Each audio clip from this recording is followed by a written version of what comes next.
잘 들리십니까? 안녕하십니까? 저녁 식사들 다 하셨어요? 대답을 하시는 분도 계시고 안 하시는 분도 계시는 거 보니까 못 드시는 분들도 계실 것 같은데, 일주일의 삶을 물론 내일도 출근을 하셔야 되는 분들도 계시겠지만 마무리를 하고 또 바쁘게 또 짐을 챙겨서 예배당으로 이렇게 오시느라 정말 수고가 많으셨습니다. 그런데 저는 오는 길이 너무 즐겁더라고요. 네, 저만 그랬는지 모르겠는데, 그래서 참 새로운 예배당을 주님께서 주셔서 참 쾌적한 환경 속에서 성도님들과 함께 이렇게 교제할 수 있다는 것이 얼마나 감사한가라는 생각이 들고요. 제가 예배당 바뀌가 처음으로 올라왔네요. 물론 이제 밤집회이긴 하는데요. 그래서 원래는 이렇게 단에 올라가면 시선이 딱 여기까지였거든요. 근데 지금 이렇게 넓어져가지고, 네, 저도 적응하는 시간이 조금 필요할 것 같습니다. 네. 근데 너무 좋습니다. 너무 좋고, 또 자연스럽게 형제 자매님들께서 섞이셨고, 이런 모습들이 하나님께서 이 동북교회 성도님들의 마음을 보시면서 너무 기쁘시지 않을까 생각이 좀 듭니다. 네. 제가 금요일 저녁 제게 이제 허락된 시간들을 사용해서 계속해서 성령 충만과 영적인 회복에 관해서 교제를 나누고 있습니다. 물론 큰 타이틀은 성령 충만과 영적인 회복이지만 이제 좀 세부적인 내용들은 가정에 대해서도 또 이야기를 하고 있는 상황이죠. 자, 그래서 혹시 이 무선 마이크 있으면 좀 주시면 감사하겠습니다. 지금까지 함께 교제 나누었던 것들도 한번 쭉 정리를 또 하고 또 생각을 또 해보시고, 그리고 오늘 이어지는 말씀들을 좀 들었으면 좋겠습니다. 우리가 많은 말씀을 듣는 것이 중요한 게 아니라 들은 말씀이 내 안에서 내 뿌리가 박히고 줄기가 자라서 결실을 하는 것이 중요하겠죠. 네.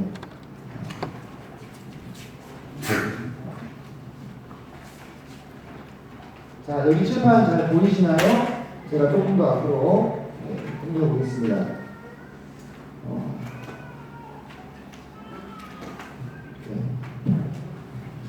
자, 지난 6월 달에 우리가 함께 3박 4일간, 그럼 저는 가진 못했습니다만 수양회를 다녀오셨고, 그 자리에서 많은 성도님들께서 성령 충만과 영적인 회복이라는 주제를 가지고 말씀을 들으셨죠.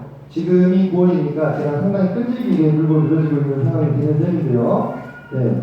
왜냐하면 이 주제가 그만큼 중요하지 않겠습니까? 네. 자, 성령 충만과 영적인 회복에 관해서 말씀을 들었는데요.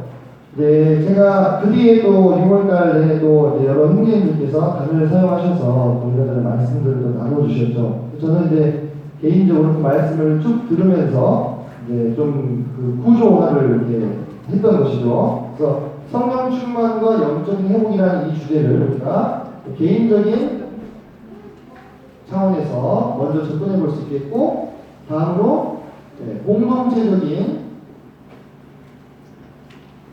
차원에서 접근해 볼 수 있을 것이다, 이런 얘기를 드렸었습니다. 그래서 개인적인 차원에서 우리가 어떤 것들을 행할 때 성령 충만과 영적 회복을 받을 수 있겠는가에 대해서 이효리 형님께서 세 가지를 우리에게 말씀을 해주셨습니다. 그게 하나는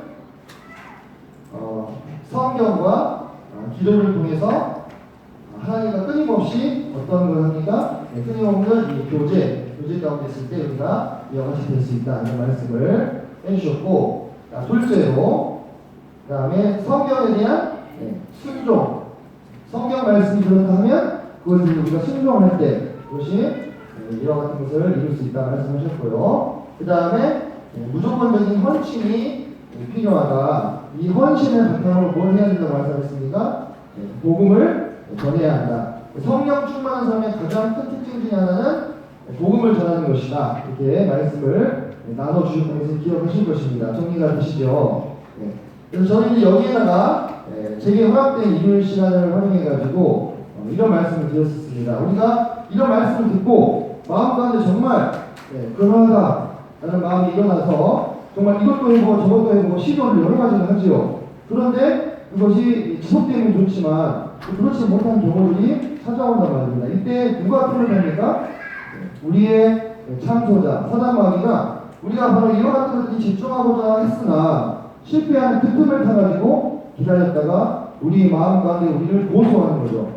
그래서 거봐, 너는 할 수 없어. 너도 지금 뻔해. 봐봐, 또 며칠 가다 말잖아. 이런 식으로 우리의 마음을 고소할 때 우리가 단호하게 또 아니다. 이렇게 단호하게 그것에 대해서 거절의 의사를 표시하고 항상 하나님의 무엇을 묵상해야 됐습니까? 사랑을 묵상하는 가운데 거할 때에 우리가 이런 사단의 성사로부터 우리 스스로를 지키고 성령 충만과 영적 회복으로 나아갈 수 있는데 도움이 된다 이렇게 말씀을 드렸었습니다. 기억을 떠올려 보시기 바랍니다.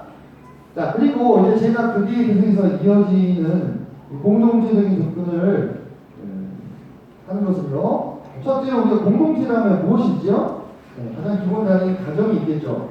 가정. 그리고 교회가 있게 될 것입니다. 그래서 그러니까 성령 충만과 영적 회복이라는 이 주제를 논함에 있어서 우리가 어찌 이 문제를 개인적인 차원으로만 접근할 수 있겠는가? 그래서 각각의 개개인이 각각 각계정도 벌이다가 잘 돼서 성령 충만하면 다행이고 실패하면 부끄러워져가지고 그냥 없는 사람같이 살고 그런 차원의 문제가 아니다. 개인적인 차원에서 우리가 이렇게 마땅히 당연히 접근을 해야 될 뿐만 아니라 우리가 이 가정 그리고 교회적으로도 이 부분을 어떻게 서포트해주고 도와주고 이러한 장을 마련해줄 수 있을 것인가에 대한 고민이 반드시 필요하다 그런 얘기를 드렸었습니다. 그러면서 이 가정이 성경적인 본질적인 가치를 회복하게 될 때 바로 이 가정이 성령 충만한 사람이 성장할 수 있는 요람이 된다고 말씀드렸죠. 요람, 아이들을 높이는 것이죠. 그래서 이런 성령 충만한 경건한 가정의 분위기 가운데서 어려서부터 자라는 아이들은 그게 몸에 배이는 거예요. DNA가 되는 겁니다. 그래서 나중에 자라났을 때 이런 사람들이 하나님께 쓰임을 받아서 희생을 구하기도 하고 민족을 구해내기도 하고 복음을 전해서 사람들을 변화시키기도 하는 일에 쓰임 받았던 것을 우리가 확인할 수 있었습니다. 제가 노아와 그 다음에 요셉의 예를 들어드렸었죠. 그죠? 노아도 자기의 증조부이신 에돔으로부터 이어진 계보 속에서 그 믿음을 이어받아서 세상을 구했지 않습니까? 그죠? 방주를 지어가지고요. 요셉도 아브라함, 이삭, 야곱, 요셉에 이르는 그 믿음의 계보가 있었기 때문에 그 가정 안에서 자라나면서 마찬가지로 기근으로부터 세상을 구했던 것을 우리가 확인할 수가 있었습니다. 바로 이 부분에서 본질적인 가치가 회복되지 못하고 있음으로 말미암아 가정이 성경에서 말하고 있는 그 기준을 제대로 수행하지 못함으로 말미암아 오늘날 대한민국의 기독교계는 다음 세대 몇 퍼센트를 거의 95%를 지금 잃어버리고 있는 그러한 현실에 처해 있다. 그래서 우리도 참 중대의 기로에 놓여 있다 이런 말씀을 드렸었습니다. 자, 그리고 제가 이 가정과 교회는 우리가 성령 충만한 영적인 회복된 삶을 살 수 있는 비행기의 양 날개와 같다 이런 말씀을 드렸죠. 교회에만 올인된 삶, 그리고 내 가정, 내 가족, 내 사람들에만 올인된 삶 어느 쪽도 균형 잡힌 삶을 살게 해주지 못한다는 것입니다. 가정과 교회가 함께 양날개로서 기능할 때 그런 공동체 속에서 성령 충만한 사람과 영적으로 회복되는 성도들이 나타나게 된다는 것입니다. 어느 한 날개가 잘려버리면 어떻게 될까요? 이 비행기는 날 수 없겠죠. 그죠? 또는 계속 한 자리만 맴돌게 되는 것입니다. 나아가지 못하고. 그래서 우리가 이 두 가지 측면을 같이 살펴봐야 될 필요가 있다라는 말씀을 드렸었고, 지금 우리가 가정을 살펴보고 있지만 이제 쭉 이제 말씀이 진행되면 어디로 가겠습니까? 교회로 가게 되겠죠. 자, 그래서 이제 가정에 대해서 이제 이야기를 드리면서 가정 가정의 가장 기초가 되는 것이 뭐라고 말씀드렸습니까? 부부, 그죠? 부부. 가정의 가장 기초가 되는 것은 부부다. 한 사람의 남자와 한 사람의 여자가 만나서 이루어지는 것이 가정이다. 자녀가 없더라 할지라도 일단 부부가 되면 어때요? 가정이잖아요, 그죠? 자녀는 그 다음에 문제가 되는 거죠. 이 두 남자와 요즘에는 자꾸 이상한 사람들이 나타나서 남자도 뭐 가정을 이룰 수 있다고 주장하는 분도 있는데 그런 것은 논외죠. 이렇게 두 남녀가 만나서 이런 이 가정이 바로 바탕이 된다 이런 이야기를 드렸습니다. 그래서 제가 혹시라도 이 중에 영적으로 홀로서기라고 계시는 분들이 계시죠. 그런 분들에 대해서 제가 그분들은 내가 이 영적인 가정의 역할을 하고 있다 이런 뚝심과 중심을 마음가운데 잡으셔야 된다는 얘기를 드렸습니다. 그래서 그러면서 성경 가운데서 참 크게 쓰임받았던 여인들, 그죠? 야엘이라든지 드보라라든지 한나라든지 이런 사람들의 예를 제가 들어드렸습니다. 그래서 우리 누구에게도 예외가 있을 수 없다 이렇게 드렸죠. 그래서 이 남자의 역할에 아주 중요한 것이 무엇이겠습니까? 하나님과 대화하는 것. 네, 이거는 지금 그 헬라어 데오스에서 앞글자를 딴 겁니다. 이게 하나님이라고 제가 줄여서 씁니다. 이해하시기 바랍니다. 자, 하나님과 대화하는 것. 아담이 최초의 에덴 동산에 창조되었을 때 그가 하나님과 함께 동행하면서 교제하는 존재였습니다. 이 창조에 대한 기사가 끝나자마자 바로 무엇이 이어졌습니까? 그러면서 아담이 하나님과 함께 동역하는 장면이 나옵니다. 창조에 대한 모든 성경의 기술이 끝나자마자 이어진 장면이 뭐냐면 하나님이 아담에게 동물들을 이끌어 오셔가지고 어떻게 이름을 짓는가 보시는 겁니다. 그래서 남자는 태생적으로 하나님과 함께 일하기 위해 창조된 존재, 그리고 하나님과 대화하기 위해서 창조된 존재라고 말씀드렸습니다. 그리고 이 대화한 내용을 바탕으로 이 남자는 자기가 세운 가정의 영적인 리더, 제사장의 역할을 감당해야 될 필요가 있다는 말씀을 드렸습니다. 자, 여자는 어떤 역할이었죠? 여자는 돕는 배필이다 이렇게 나왔죠. 근데 이 돕는 배필이라는 말에 그동안에 다소간의 좀 그 해석상의 차이에 대해서 제가 조금 짚어드렸었죠. 이 돕는 배필이라는 이 표현이 남자를 두르는 또 남자를 보호하는 방어하는 짝이다 그런 얘기를 좀 드렸습니다. 그래서 뭐랄까요, 사단 마귀가 여자를 격동시켜서 남자를 쓰러뜨리기 위한 도구로서 여자를 사용할 때가 많기 때문에 이 여자만 할지라도 남자에게 종속된 존재가 아니라 깨어서 가정의 무엇을 불을 밝히는 존재, 불을 밝히는 존재, 자녀와 남편을 돕고 보호하는 존재로서 하나님이 동등한 존재로 만드셨습니다. 이 남자와 여자 간의 가치의 차이는 없습니다. 다만 무엇이 있는 것입니까? 역할의 차이가 부여됐을 뿐입니다. 자, 이렇게 서로 연합이 되어 있는 남녀를 통해서 이 가정이 본질적인 가치를 회복하고 성경적으로 사용되었을 때 이 가정을 통해서 놀라운 하나님의 역사들이 일어났던 것을 우리가 성경을 통해서 확인을 할 수가 있습니다. 자, 그러면요, 선생님들, 제가 이 성령 충만과 영적인 회복이라는 이 틀을 가지고 계속 이걸 엮어가고 있죠. 그죠? 계속 엮어가고 있습니다. 좀 그런 부분이 혹시 들으실지 모르겠는데요. 저 형제가 말하고자 하는 것이 가정에 대한 것인가, 이것에 대한 것인가 좀 헷갈리시지 않습니까? 아니, 좀 헷갈리신다기보다는 좀 불안하실 수도 있겠죠. 굳이 이 틀을 쓰지 않고서도 그냥 가정에 대해 인정을 할 수 있는 건데, 그죠? 또는 부부 사이에 대해서, 부부에 대해서, 또는 뭐 가정의 자녀 양육에 대해서 굳이 이 틀을 빌리지 않고서도 이야기할 수 있는 건데, 굳이 왜 이 안에서 가정 이야기를 꺼내고 교회 이야기를 꺼내고자 하는 것인가, 그 부분에 대해서 좀 설명을 드려야 될 것 같습니다.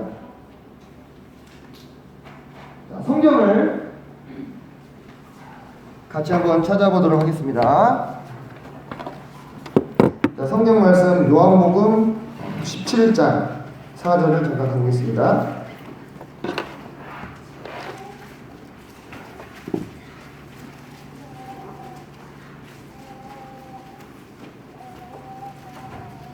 신약성경 176페이지입니다.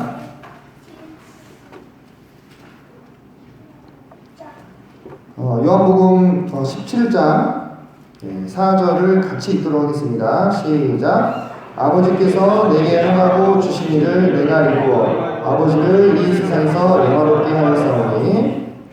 자, 한 번 더 읽겠습니다. 시작. 아버지께서 내게 행하고 주신 일을 내가 이루어 아버지를 이 세상에서 영화롭게 하였사오니. 네, 갑자기 그 성령 충만과 영적인 회복에 대한 이야기를 하다가 또 왜 뜬금없는 말씀 구절인가 딱 와닿진 않으실 거예요. 설명을 한번 들어보시기를 바랍니다. 제가 계속해서 이 가정에 대한 이야기를 또는 믿음의 가문, 믿음의 가정 막 듣기만 해도 가슴이 막 두근두근 하잖아요. 우리 입장에서는 특히 부모된 입장에서는 이런 이야기를 왜 성령 충만과 영적 회복이라는 그 틀 안에서 자꾸 말씀을 드리냐면 우리가 생각해 봐야 되는 부분이 있다고 하는 것입니다. 우리가 믿음의 가문을 세우기를 바라잖아요. 내 아들, 내 딸이 대를 이어서 하나님을 믿고 섬기고 하나님을 위해 살아가는 사람이 되기를 바라잖아요. 그걸 바라지 않는 그리스도인 부모가 있겠습니까? 없죠, 이 세상에. 근데 우리가 생각해 봐야 될 것이 바로 그와 같은 믿음의 가문을 세우고자 하는 목적이 무엇인가? 그것을 우리가 한번 점검해 봐야 될 필요가 있다는 것입니다. 더 나아가서 우리가 믿음의 가문을 세우고자 한다는 것, 믿음의 가정을 세우고자 한다는 것은 성령 충만한 사람이 잘 자랄 수 있는 요람을 만들기 위해서다. 제가 이런 얘기 드렸어요. 그러면 성령 충만한 사람이 잘 자라게 하려는 이유는 또 뭡니까? 또는 우리가 영적으로 회복되고자 하는 그 이유는 뭐죠? 타고 올라가 보는 거예요. 끝까지. 그 이유가 무엇인가를 우리가 명확하게 먼저 인식을 할 때 우리가 믿음의 가문, 믿음의 가정을 어떤 방향으로 세워나갈 것인가에 대해서 성경적인 방향이 잡히게 된다는 거죠. 방금 우리가 읽어봤던 말씀에서는 아버지께서 내게 하나가 주신 일을 내가 이루어 아버지를 이 세상에서 영원롭게 하였다, 이런 말씀을 지금 예수님이 하고 있습니다. 예수님이 지금 기도하신 기도문이잖아요. 근데 여기서 예수님이 하나님을 영화롭게 한 방식이 뭐였습니까? 네, 하라고 주신 일을 이루어서 아버지 하나님을 영화롭게 했다, 이렇게 말씀을 하고 있습니다. 예수님의 말씀이기 때문에 진리이겠죠, 그죠? 그렇다면 아버지께서 내게 하라고 주신 일, 이 일을 이루는 것이 하나님을 영화롭게 하는 것인데, 이 일은 어떻게 알 수 있습니까? 이 일을 어떻게 알 수 있을까요? 우리가 성령 충만할 때만 알 수 있는 거예요. 그죠? 예수님이 공생애를 시작하실 때 세례 요한에게 나가셔서 침례를 받습니다. 그때 누가 임하셨습니까? 성령이 비둘기같이 임하시고 아버지 하나님께서 이는 내 사랑하는 아들이요 내 기뻐하는 자다, 이렇게 말씀하셨죠. 그러면 예수님이 평상시에 성령이랑 같이 안 거하셨다는 것인가? 아니지 않습니까? 성부, 성자, 성령 삼위일체 하나님은 언제나 어디서나 항상 거하시는 분들이. 근데 왜 굳이 그와 같은 성경의 장면들이 우리에게 제시가 되고 있는가? 왜 그러한가? 우리는 생각해 봐야 되는 거죠. 예수님께서 공생애를 시작하실 적에 그분은요, 나면서부터 하나님의 뜻이 뭔지를 알고 태어나신 분이에요. 그리고 언제나 성령과 동행하셨어요. 그럼에도 불구하고 그런 장면이 우리에게 주어지는 것은 예수님이 이제 그 침례를 받으시고 성령에 이끌려서 광야로 가십니다. 그래서 40일 동안 시험을 받으시죠. 그분은 항상 성령으로 귀신들을 물리치시고 성령으로 병들을 고치고 말씀을 선포하고 그렇게 하셨어요. 그분 자신이 능력이 그랬을까요? 예수님은 하나님이시잖아요. 그죠? 그러나 그분은 언제나 항상 성령과 함께 하시기를 원하셨다고 하는 것입니다. 뗄래야 뗄 수 없는 사이였다는 것이죠. 성령에 대해서 성령은 말씀하시기를 뭐라고 얘기하시냐면, 찾지는 않겠습니다만 잘 아시니까, 고린도전서 2장 10절에서 성령은 하나님의 가장 깊은 것까지도 통달하신다, 이렇게 말씀하셨어요. 하나님의 가장 깊은 것까지도 통달하신다. 근데 성경의 다른 말씀에는 이렇게 나옵니다. 누가 하나님의 마음을 헤아려 알겠느냐? 그렇게 나오잖아요. 그죠? 근데 누가 아신다는 거예요? 성령이 아신다는 거예요. 그래서 우리가 성령 충만해야 되는 겁니다. 우리가 성령 충만하지 않으면요, 내가 나는 정말 열심으로 진심으로 하나님을 위해서 산다고 살았는데 하나님 뜻이 아니었어. 난 정말 목숨을 다해서 힘을 다해서 내 생명을 다해서 평생 하나님 위해서 뭔가 한다고 하고 살았는데 하나님 뜻이 아닐 수도 있다는 거예요. 극단적인 예를 들자면 왜? 하나님의 가장 깊은 것도 통달하시는 분은 오직 성령뿐인데 성령이랑 아무 상관없이 내 열심으로 내 목적으로 내가 그려놓은 어떤 그림으로 그걸 추구하며 살 수도 있는 것이 사람이라는 거예요. 얼마든지. 우리 여러분들 어디 자신의 이념과 신념을 위해서 목숨을 버린 사람이 그리스도인만 있는 줄 아십니까? 그렇지 않잖아요. 우리 불교를 우리 한반도에 퍼뜨리기 위해서 누가 목숨을 버렸어요? 이차돈이라는 분이 자기 몸을 내놨어요. 그래가지고 막 하얀 피가 막 뭐 세척을 뭐 이렇게 뭐 솟아올랐다 그런 전설이 내려오지 않습니까? 공산주의자들 보십시오. 그 공산주의에서 어떻게 합니까? 목숨을 바쳤습니다. 잡혀가가지고 모진 고문을 당해도 동지들 안 불고 죽었어요. 무엇을 위해서? 자기 신념을 위해서. 사람은 그런 존재입니다. 하나님을 닮았기 때문에 자기가 믿는 신념을 위해서 눈에 보이는 육신도 다 포기할 수 있는 참 공산주의자들 모순이에요. 유물론을 그렇게 신봉하면서 보이지 않는 신념을 위해서 몸을 버렸잖아요. 근데 그게 사람이라니까요. 그래서 우리가 여기서 예수님께서 아버지께서 내게 하라고 주신 일을 내가 이루었다. 여기에 우리는 주목을 해야 됩니다. 어떻게 아시고 그 일을 이루셨다는 말입니까? 그분의 생애를 계속 우리가 관찰해 볼 때 그분은 언제나 성령과 동행하셨고 성령 충만하셨고 성령을 통해서 하나님과 항상 교제하시는 분이었어요. 우리가 왜 믿음의 가문을 세워야 되느냐? 우리가 왜 믿음의 가정을 세워야 되느냐? 그걸 바탕으로 왜 우리가 성령 충만한 사람들이 길러지게 해야 하느냐? 왜 그렇습니까? 아버지께서 하라고 주신 일이 무엇인지를 분별하기 위해서예요. 아버지께서 하라고 주신 일이 무엇인지를 분별해야 그것을 행해서 하나님을 영화롭게 할 것이 아닙니까? 그것이 우리의 존재의 목적이잖아요. 먼저 아버지께서 하라고 주신 일을 우리가 잘 분별하고, 잘 분별한다고 끝이 아니죠. 내가 하나님께서 내 인생을 통해서 이루고자 하는 일이 무엇인가, 내 가정을 통해서 하나님이 하시고자 하는 일이 무엇인가 알았다면 이제 그걸 행해야 되는데, 행할 때도 어떻습니까? 성령의 능력이 아니고서는 감히 감당할 수가 없는 일이라는 겁니다. 그래서 우리가 왜 성령 충만하고 영적으로 회복을 받아야 되느냐? 하나님이 우리 가정에게 또는 나에게 또는 우리 교회에게 맡기신 일이 무엇인지를 분별하고 그것을 행하기 위해서. 그래서 궁극적으로 어떤 목적을 위해서예요? 하나님을 영화롭게 해드리기 위해서. 그게 우리 존재의 목적이에요. 세상에 많은 사람들이 삽니다. 많은 목적을 가지고 살죠. 인생의 목적이 없는 사람은 아무도 없어요. 나는 아무 목적이 없습니다 하는 사람은 그것이 목적이에요. 탱자 놀면서 누군가는 돈을 위해서, 누군가는 권력을 위해서, 누군가는 명예를 위해서 그것을 추구하며 살아갑니다. 그죠? 그것은 거듭나지 못한 옛 육신, 아담 생명에 속한 사람들의 본능이에요. 근데 이제 우리는 하나님 아버지의 은혜로 말미암아 예수 그리스도를 통하여 우리 가운데 새로운 생명이 임하고 최초에 받았던 아담 생명에서 탈피해서 완전히 새로운 피조물로 변화된 사람들입니다. 이 변화됨의 가장 큰 특징이 뭐냐면 내 가치관이 달라지는 거예요. 전에는 돈이 좋고 권력이 좋고 명예가 좋고 또 인기를 좀 얻었으면 좋겠고, 물론 그런 마음이 다 사라지는 것은 아닙니다만 근본적으로 그리스도인의 마음 가운데는 내가 하나님의 영광과 기쁨을 위해 살아야만 한다는 것이 내가 구원받기 전에 돈이나 권력이나 명예를 본능적으로 쫓았던 것처럼 생기는 거예요.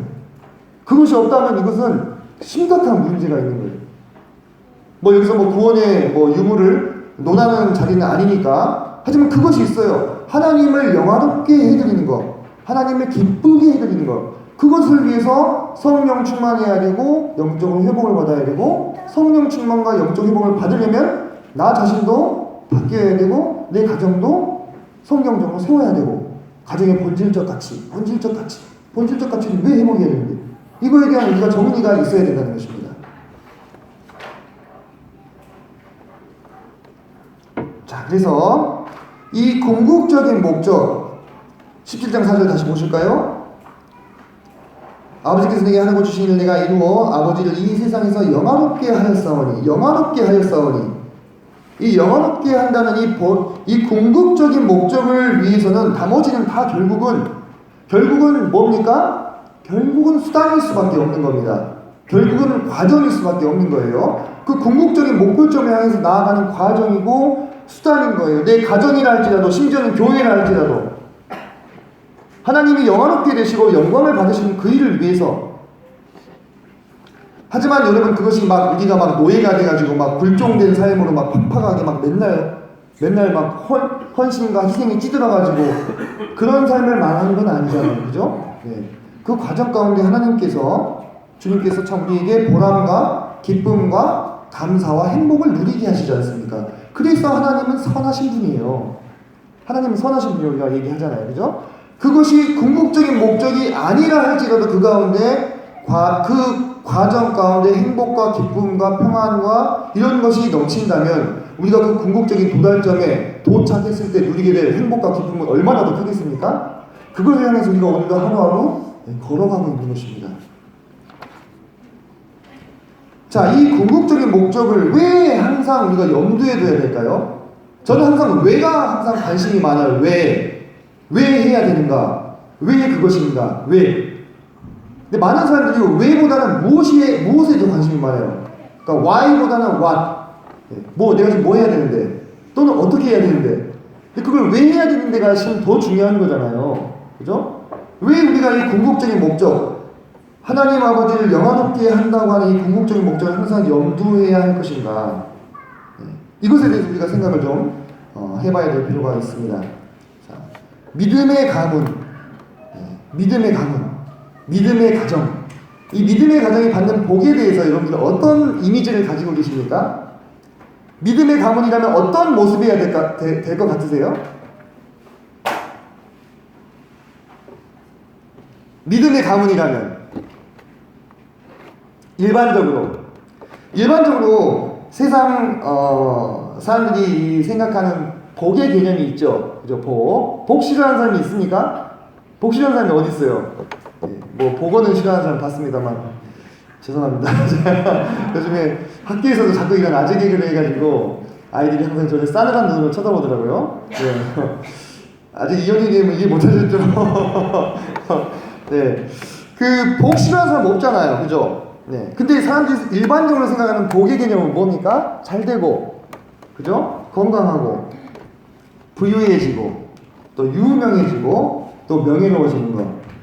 좀 더 어떤 일상의 언어로 좀 풀어보자면, 내 자녀가 스카이를 진학을 한다던가, 갔어, 거기, 하면서, 서울에, 알지? 하면서 이렇게 얘기하고, 또는 의사가 된다던가, 또 변호사가 되거나, 뭔가 사자 들어가는 직업을 떡하니 가지고, 누구한테나도 남부럽지 않은, 그러한 사회 현장에서 인정받으면서 일하는, 그러한 아이를 잘 커주고, 또 우리 가족들을 다 건강하고, 그죠? 뭔가 안정적인, 그러한 상황에서, 정상적으로 가정도 꾸리고, 이 정상적이라는 얘기는 지금 예를 들면, 모임에서 참한 자매나 형제를 만나가지고, 별 하자 없이 이렇게 가정을 꾸려서 결혼을 하는, 그리고 이제 좀 나이가 더 들어가지고, 이제 저도 이제 부모 세대가 늙었을 때 이렇게 손주도 딱딱 낳아가지고 안겨드리고, 네. 그래갖고 3대가 이제 함께 손잡고 예배당에도 나오고, 하하호호. 근데요, 여러분, 이제 이런 그림을 그려볼 수 있는 거죠. 근데 성도님들 이 자체가 문제가 있습니까? 문제가 없죠. 뭐가 문제가 있어요, 이거에 대해서. 이렇게만 해주신다면 얼마나 감사한 일입니까? 그죠? 얼마나 감사한 일이에요. 네? 자녀들이 자라나면서 막 문제 일으키고, 막 싸움질하고, 맨날 학교에서 전화 오고, 방황을 거듭하다가 30대 넘겨가지고 간신히 이렇게 어렵고, 사회적으로. 그런 상황이 있고, 그러면요, 사실 부모들이요, 삶이 얼마나 팍팍하겠어요. 그죠? 그런 것보다는 제가 방금 전에 말씀드렸던 그런 어떤 모습으로 이렇게 복을 누리게 된다면 얼마나 감사한 일이겠습니까? 더 특출난 사람 되지 않는다 할지라도 제가 방금 언급해드린 그 정도만 이루기 위해서도 그냥은 안 되는 일이에요. 엄청나게 많은 노력과 기도와 헌신과 과정들이 필요하지 않습니까? 그렇죠? 그래서 제가 드리고자 하는 말씀은 그런 걸 꿈꾸는 것이 잘못됐다 그런 일이 드리는 게 절대 아닙니다. 저도 그런 그 뭐랄까 가족이 됐으면 좋겠어요. 우리 효원이도 커가지고 네 이렇게 나름대로 잘 자기 앞가림하고 또 좋은 자매 만나가지고 결혼해가지고 애기도 순풍 나와가지고 저도 이렇게 손주도 좀 안아보고 이렇게 시간이 많이 지났을 때 같이 교회 다니고 얼마나 참 감사합니까? 근데 우리가 간과하면 안 되는 것이 우리가 이 모든 일에 궁극적인 목적을 잃어버리게 되면요 우리는 수단을 목적으로 쉽게 생각할 수 있다는 것입니다. 또는 그냥 그 과정에 만족해버릴 수 있다는 거예요. 우리 궁극적인 목적은 뭐였었죠? 네, 하나님을 영화롭게 해드리는 거. 지금 제가 방금 전에 앞서 언급했던 그런 단란한 가정의 모습이 하나님의 영화롭게 못 해드린다는 이야기가 아닙니다. 어떤 가정에게는 하나님의 뜻하신 바가 그런 모습일 수 있어요. 어떤 가정에게는요. 그런데 또 다른 가정에게는 그렇지 않을 수도 있어요. 근데 우리는 일반적으로 우리가 생각하는 그와 같은 축복된 가정, 믿음의 가정의 모습을 딱 그려놓고 요대로 안 되면 뭔가 내가 하자가 있는 것처럼 또는 뭔가 잘못된 것처럼 이렇게 오해할 수 있다는 것입니다. 언제요? 바로 내가 궁극적인 목적을 놓치는 그 순간에.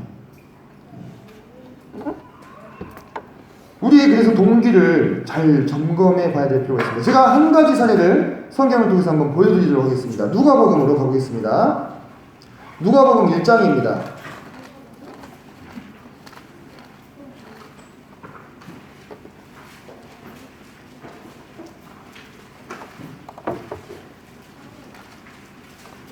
자, 1장 펴셨죠? 여기 보면 1장에 나오는 이 가정이 하나가 있습니다. 바로 사가랴와 엘리사벳 가정입니다. 세례 요한이 탄생했던 그 집이죠. 자, 6절 보니까 이 두 사람이 어떤 사람인지 성경은 이렇게 이야기하고 있었어요.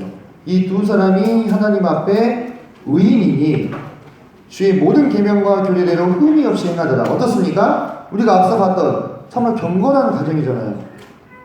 이 성령 충만한 사람이 이 자라날 수 있는 정말 빈틈없는 요람입니다. 근데 아이가 없어요. 그죠? 또 다른 것을 좀 볼까요? 자, 41절 한번 보시겠습니다. 41절 보면은 엘리사벳이 마리아가 무난함을 들음에 아이가 복중에서 뛰노는지라 엘리사벳이 성령의 충만함을 받아. 자, 우리가 추구하고 있는 성령 충만과 영적인 회복이 이루어진 가정이에요. 엘리사벳 성령 충만해가지고 막 세례 요한은 뱃속에서부터 예수님을 알아보고 막 뛰어놀아버려요. 정말 이거는 수준 자체가 완전 다르죠. 이런 가정이었어요. 얼마나 참 복되고 놀라운 가정입니까? 자, 이 가정에서 사가랴가 자식을 주시려고 참 오래 기도했습니다. 그런데 늙기까지 자녀가 없었어요. 그죠? 늙기까지 자녀가 없었습니다. 그러다가 이스라엘 사람 모두가 영원하는 바로 그 메시아를 준비하는 사람으로서 세례 요한이 엘리사벳의 뱃속에 어떻게 됩니까? 잉태가 되게 됩니다. 잉태가 되게 돼요. 근데 여러분 한번 우리가 사가랴의 입장에서 한번 생각을 좀 해보겠습니다. 사가랴에게는 이 세례 요한이 어때요? 둘도 없는 외아들. 그죠? 둘도 없는 외아들이고 사가랴는 제사장 가문입니다. 그죠? 그럼 제사장 가문에 태어난 아들은 뭐가 될 수 있어요? 제사장이 될 수 있어요. 당대 이스라엘의 최고 지도계층이 될 수 있었다는 것입니다. 그러니까 세례 요한이요 빈들로 기어 나가지만 않았으면 그냥 숨만 쉬고 있어도 제사장이 될 수 있었다니까요. 거기는 아무리 잘나도 핏줄이 제사장 핏줄이 아니면 제사장을 못하는 곳이었어요. 그렇죠? 그러면 제가 아까 그 묘사해드렸던 축복된 가정의 그 모습을 그대로 이 시대에 한번 적용을 한번 해볼게요.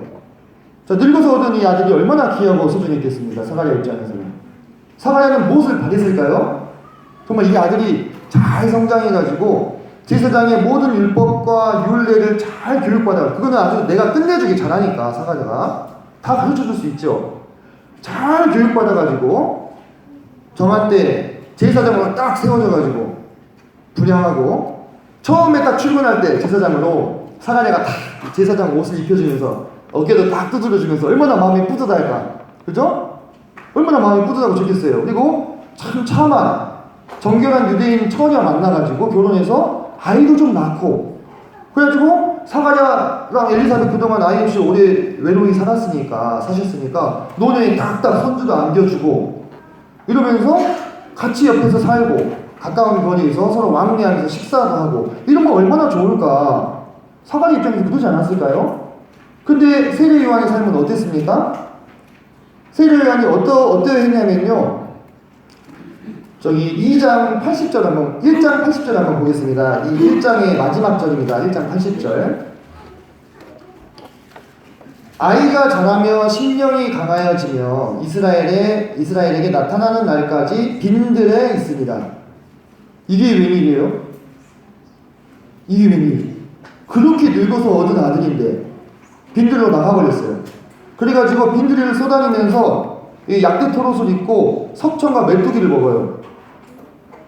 제사장 가문에서 태어났는데 하나밖에 없는 아들이.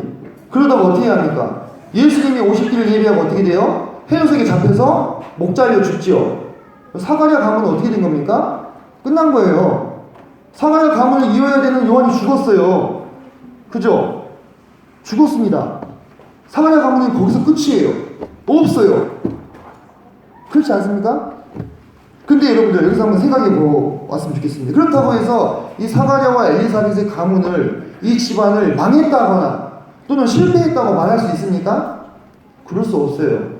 세례 요한에 대해서 예수님이 이렇게 말씀하셨습니다. 직접 질문하시기를 여자가 낳은 자 중에 이보다 더 큰 자가 없다 이렇게 얘기했어요.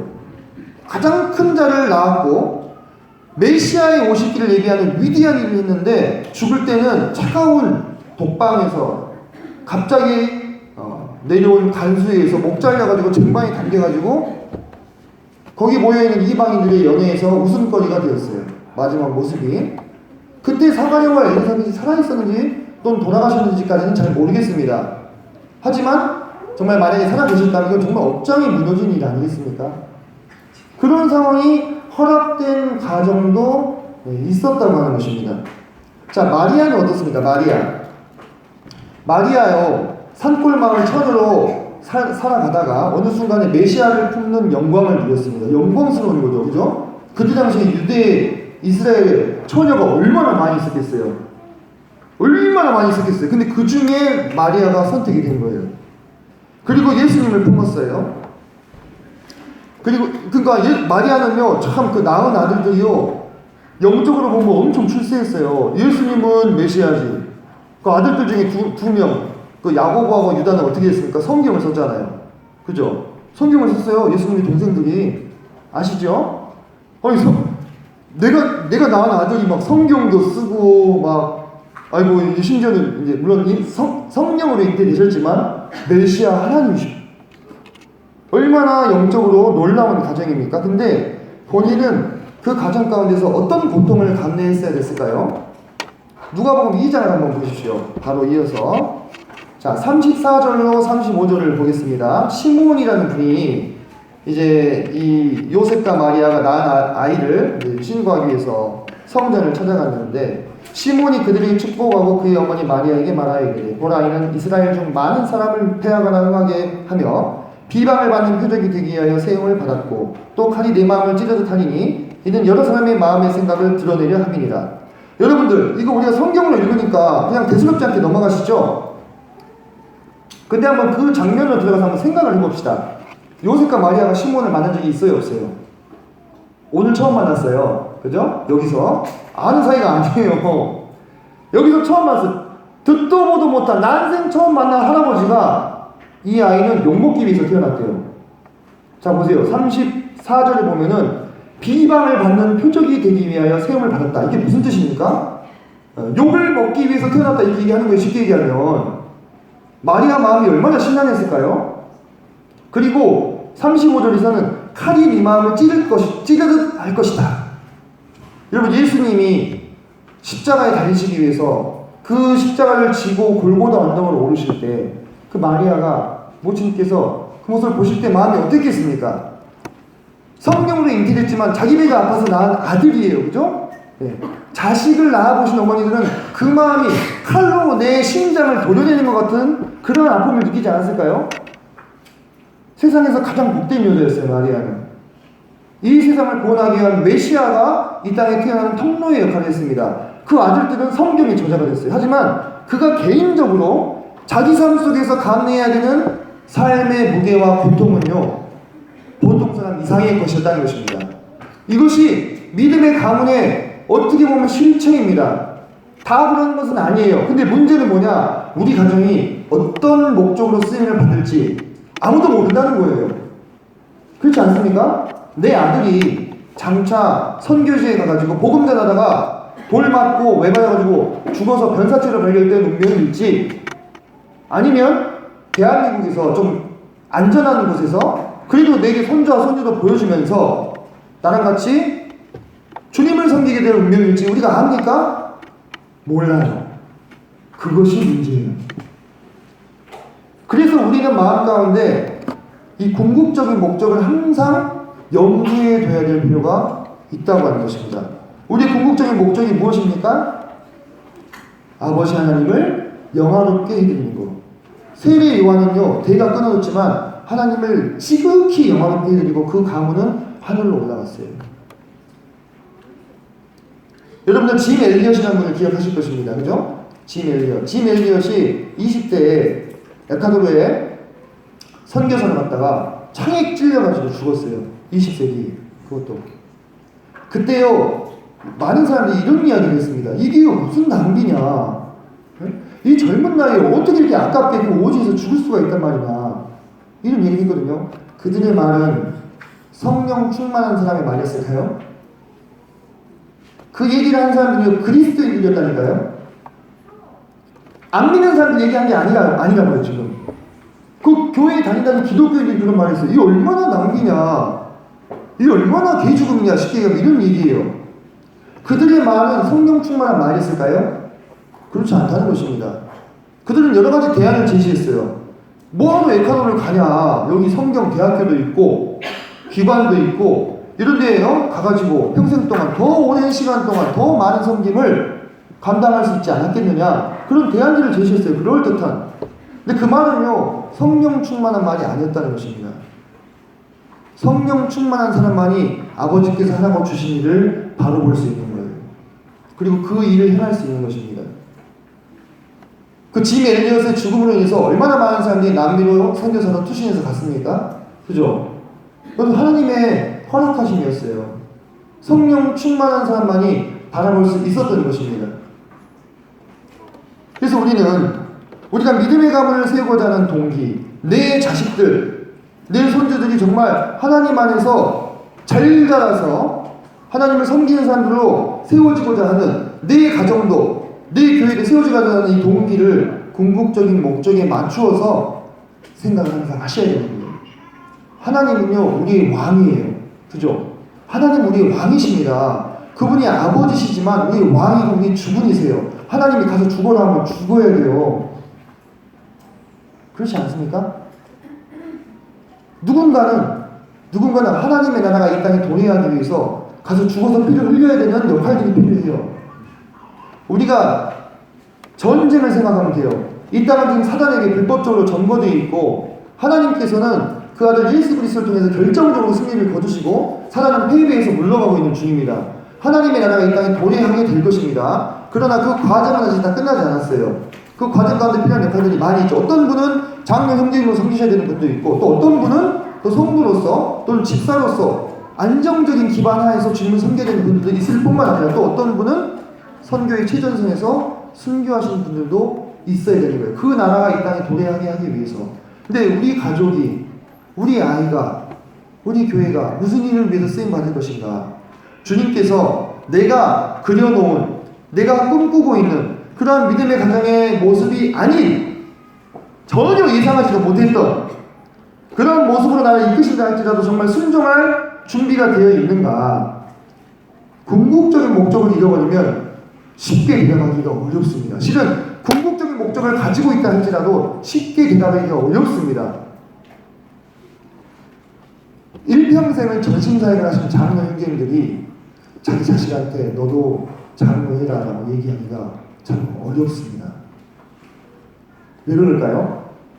고생을 쭉 하려고 하는데 진짜 뭐 얻어지는 것은 별로 없어요. 그냥 눈으로 봤을 때 뭐 엄청 존경을 해주고 그런 것도 아니고 물질적으로 엄청 공개를 받는 것도 아니고 그렇다고 명예를 엄청 얻는 것도 아니고 그냥 성도들 평생 섬기다가 직장도 못 다니고 애들 쫄쫄 굶기고 제가 아는 초창기의 이 장로 형님들은 몇 날 며칠을 라면을 끓여서 먹이고 애기가 과자 좀 사달라고 뗐으니까 그냥 돈이 없으니까 그냥 떼줄 수밖에 없는 그런 상황. 막 그런 정말 말로 다 할 수 없는 그런 고생을 하고 모임을 개척해가지고 세웠는데 차마 이 짓을, 죄송합니다. 차마 이 일을 자기 자신한테 하라고 말을 할 수가 없는 거예요. 너무 고생스러우니까. 근데 여러분들 그 길이 영광의 길이 아닙니까? 영광의 길이어도 그렇게 말하기가 어렵다니까요. 이것이 영광의 길이고 하나님을 영광롭게 하는 길이고 하나님이 너에게 원하시는 길이라 할지라도 그 길을 가라고 말하기가 어려워요. 부모 입장에서. 저기 선교지에 막 이슬람들 막 득실득실하고 막 가면은 죽을 수도 있는 그 선교지에 가겠다고 만약에 내 아들이 왔다고 하면 가정을 해보세요. 너무 영광스러운 일이죠. 만약에 내 옆집 아들이 그랬으면 정말 믿음이 너무 출중하고 우리가 정말 뒤에서 엄청 기도해주고 서포트 해줄게. 근데 내 아들이 간다고 하면은 정말 좀 다시 한번 생각해보면 어떻게 정말 하나님 뜻이 맞니? 정말 제대로 이거 분별한 거 맞아? 이렇게 된다니까요. 제가 너무 좀 민감한 부분을 건드리고 있나요? 저도 같은 입장이에요. 그죠? 그래서 우리가 정말로 믿음의 가문, 성령 충만, 영적인 회복, 주제권, 그 이면에 그 삶을 살아내기 위해서 우리 믿음의 선배들, 앞서 봤던 믿음의 선배들 전기를 우리 막 마음이 뜨겁잖아요. 그 글 행간에 숨은 그들의 피와 땀과 눈물은 우리가 얼마나 전해집니까? 잘 전달되지 않아요. 글로 써져 있지만 전달이 안 돼요. 막상 그 상황에 내가 되면 정말 주님 이거 정말 맞습니까? 이거 맞아요? 지금 제가 그려오던 그 믿음의 가정의 모습과는 좀 많이 다른데 이러다가 우리 아들 죽으면 어떻게 해요? 저도 그럴 것 같아요. 왠지 저도 그럴 것 같아요. 제가 전에 그런 얘기를 한번 드렸었죠. 제가 아버지랑 같이 한밤중에 스타렉스에서 아버지 믿음의 가문을 만들고 싶습니다. 그런 얘기를 나눴다고. 어떻게 보면 참 감동적인 이야기죠. 그죠? 근데요, 아버지가 그때 저한테 뭐라고 말씀하시냐면 너 결코 쉽지 않을 거다. 이렇게 얘기하셨던 것이 아직도 생생해요. 그때 아버지 표정까지. 저는 근데 그때 진짜 하나도 몰랐어요. 그러니까 모르니까 겁도 없이 그런 얘기를 한 거예요. 쉽게 얘기하면 지금 와서 생각해보니까. 모르니까. 무식하면 용감하다 그러지 않습니까? 근데 이제 조금씩 믿음의 가정은 고사하고 정상 가정 이끌기도 쉽지가 않아. 얘가 셋이다 보니까. 네. 정상 가정을 그냥 끌어가는 것도 그냥 세상 사람들이 봤을 때 저 집 그래도 좀 잘 살고 있다. 요 정도 모양 만들어내는 것도 어려워요. 저희 자매는 지금 막 번아웃 상태인데 그래요 지금.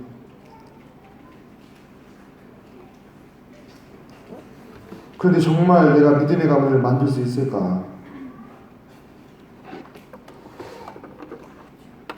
우리 요한복음으로 다시 한번 돌아가 보겠습니다. 요한복음 17장 4절입니다.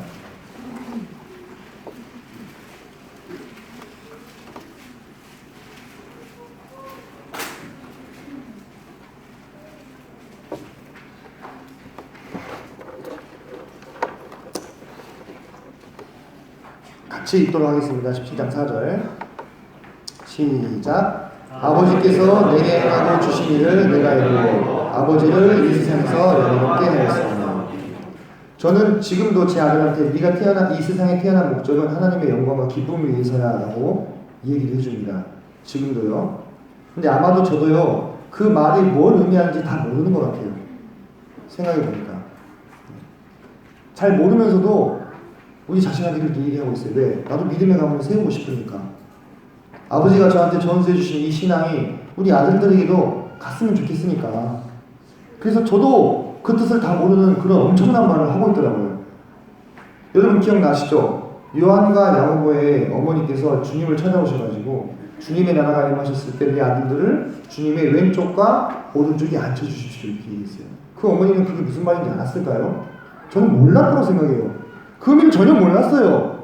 그냥 내 자식이 귀하니까 좀 귀한 자리에 좀 앉혀주셨으면 하는 그런 소박한 소망이었다고요. 근데 주님이 뭐라고 말씀하셨어요? 저 지금 생각하면 정말 섬뜩해요. 막 소름이 돋아요. 내가 마시는 잔을 너희가 마실 수 있느냐. 그 얘기를 하시는 말씀입니다. 그게 무슨 뜻일까요? 주님은 아셨겠죠. 근데 모르니까 마실 수 있다고 그냥 얘기를 해버려요. 마실 수 있다고. 그래갖고 너희가 마실 것이라고 얘기를 하시잖아요, 주님이. 그 한 명은 제일 빨리 죽고 한 명은 제일 늦게 죽고. 그죠? 저도 어쩌면 우리 아들한테 너는 하나님의 영광과 기쁨 위에 태어났어 라고 얘기하는 것이 무슨 뜻인지 다 모르고 지금 얘기하는 것일지도 몰라요.